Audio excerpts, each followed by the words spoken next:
My name is Trina Borden-Smith, and I'm the founder and the director of the Yoga Therapy Institute, a leading provider of yoga therapy training and education. And today I'm really excited to be here with Yen. Yen lives in Manila in the Philippines. She's a yoga therapist, a yoga teacher trainer, and she has a background in psychology. Yen runs a 30-hour trauma-informed yoga training.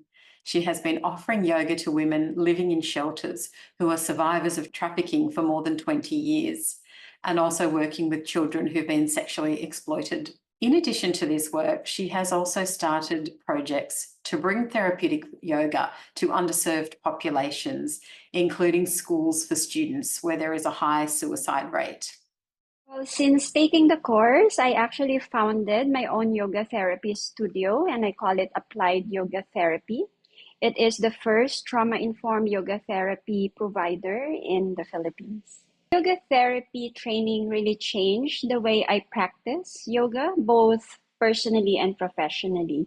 It really provided me with tangible skills, especially the client assessment and yoga intervention plans using yogic tools and also developing a lot of insights, primarily the confidence really on how to make my practice and offerings more holistic, integrated, and very intentional, allowing more depth and meaning and diversity to how I practice and work with the population that I serve. And I think that's very, very important. That's what I really found lacking, even with more in-depth trauma-informed yoga that I have done before and several trainings I've done in terms of yoga philosophy particularly. So this is really putting all of my efforts into full circle as well. That's why the confidence to be putting forward yoga therapy it was there after the training.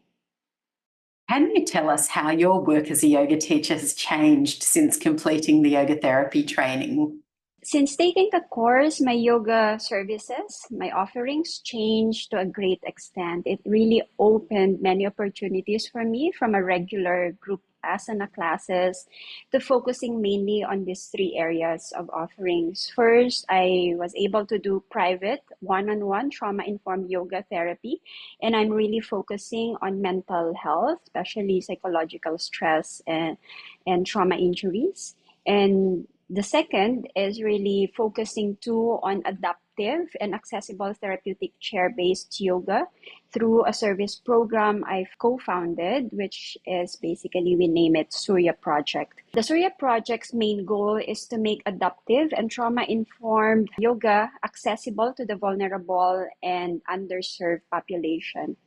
I am currently in partnership with groups and institutions that are working with women and children victims and survivors of gender-based violence, particularly trafficking, online sexual exploitation, and prostitution.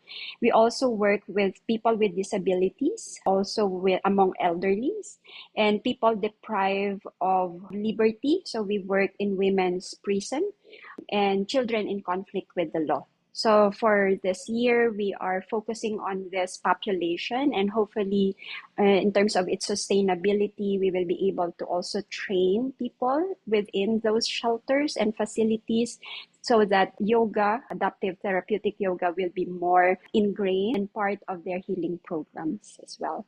And then the third that I really focus on now is our private consultations as well. So working with local governments and private institutions as a yoga therapist consultant in creating yoga programs to be able to integrate that in agencies and institutions. So one project that I am particularly working right now is collaboration with the Provincial Health Office together with a high school or provincial high school, aiming to really integrate a yoga program among their students since they are having a lot of cases of suicidal ideation. The integration of this yoga program hopefully will be more sustained if we will be able to put that as a part of their subject under physical education. So that's something that I'm really looking forward to.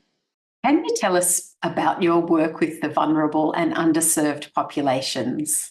My involvement with the issue of women trafficking has been more than 2 decades now. And since becoming a yoga teacher, I have been very curious on the benefits of yoga to the healing and empowerment process of the survivors that I'm working with. Hence, my deep interest with trauma-informed yoga. So fast forward to becoming a certified yoga therapist, this became a catalyst for me to really pursue my advocacy of adaptive, accessible, and trauma-informed yoga for the underserved population. So in collaboration with Applied Yoga Therapy, my yoga therapy studio, and the yoga school that I co-founded, we run a volunteer program, and I already mentioned that that's the Surya Project, where we bring adaptive, trauma-informed therapeutic yoga to the underserved populations.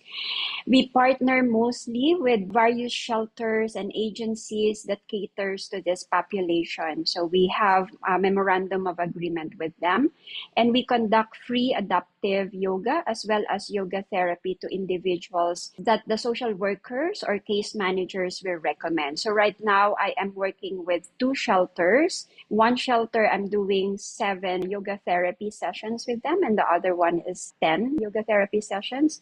So all of them are being done individually. So right now, we are working mainly on the issue on SAEC, or online sexual exploitation, and the age range of the children is between 2 to 17 years old. Also, the children and adults victim of trafficking, especially for the purposes of prostitution. We also work, or basically my yoga therapy work also among the extrajudicial killings, especially during the time of war on drugs that is implemented by the Philippine government. We also collaborate with women in prison, but this is more so therapeutic yoga, chair-based yoga among the elderlies in prison. And we call it here Boys Town, where minors who are in conflict with the law. And working also with PWDs, or people with disabilities. So basically, we run this program, this Karma Yoga program, through the donation-based classes and fundraising activities of most of our friends and students to be able to sustain our Surya Project programs with all of these institutions. What are your future plans for your yoga therapy work?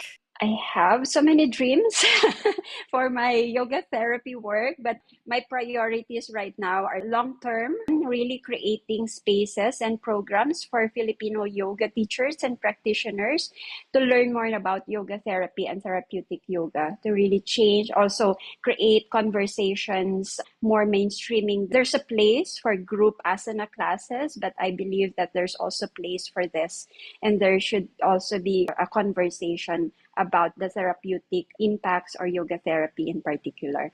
And then the second one is really influencing policies through yoga therapy research.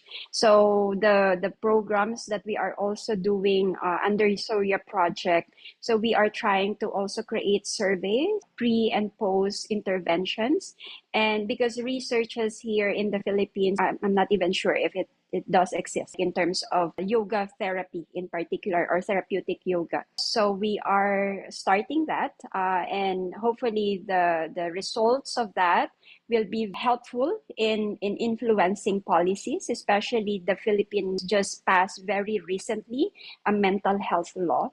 And we wanted to really incorporate yoga therapy or therapeutic yoga. However, we can be able to influence policies, at least in the local level. The third one, which I'm really excited to, is preparing myself in the future, many years from now, to become a yoga therapy trainer or educator, particularly focusing on trauma recovery. Thank you so much, Yen. You're just an absolute inspiration.